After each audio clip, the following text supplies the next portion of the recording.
Hello again, Green Hornets. Mr. Sasser here with part 2 of the Velveteen Rabbit. That was a wonderful summer. Near the house where they lived there was a wood, and in the long June evenings the boy liked to go there after tea to play. He took the Velveteen Rabbit with him, and before he wandered off to pick flowers or play in the briggades or among the trees, he always made the rabbit a little nest somewhere among the bracken, where he would be quite cozy. For he was a kind-hearted little boy, and he liked Bunny to be comfortable.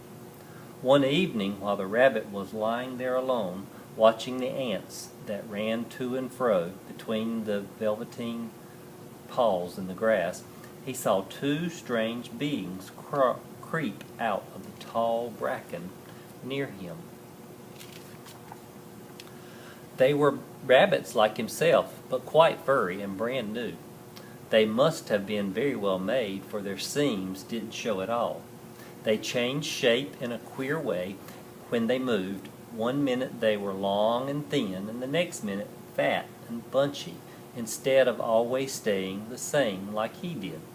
Their feet patted softly on the ground, and they crept quite close to him, twitching their noses, while the rabbit stared hard to see where the clockwork struck out, for he knew that people who jump generally have something to wind them up. But he couldn't see it. They were evidently a new kind of rabbit altogether. They stared at him, and the rabbit stared back, and all the time their noses twitched. "Why don't they get up and play with us?" one of them asked. "I don't feel like it," said the rabbit, for he didn't want to explain that he had no clockwork. "Ho," said the furry rabbit, "it's as easy as anything," and he gave a big hop sideways and stood on his hind legs. "I don't believe you can," he said. "I can," said the little rabbit. "I can jump higher than anything." He meant when the boy threw him, but of course he didn't want to say so.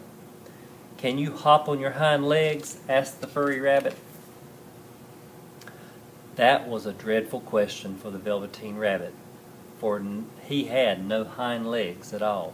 The back of him was made all in one piece, like a pincushion.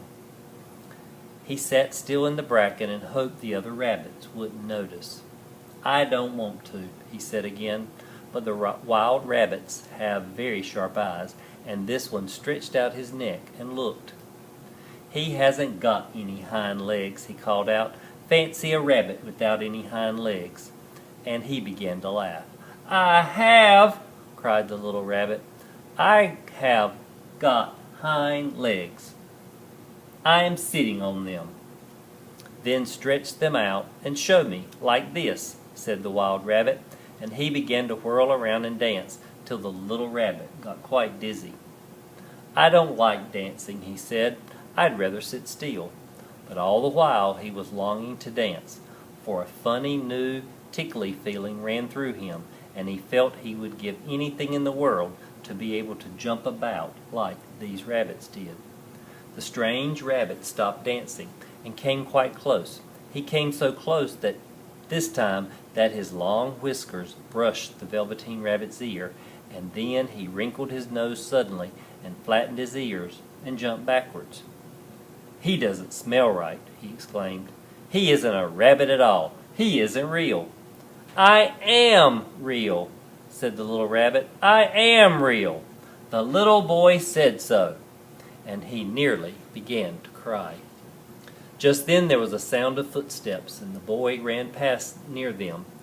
With a stamp of feet and a flash of white tails, the two strange rabbits disappeared.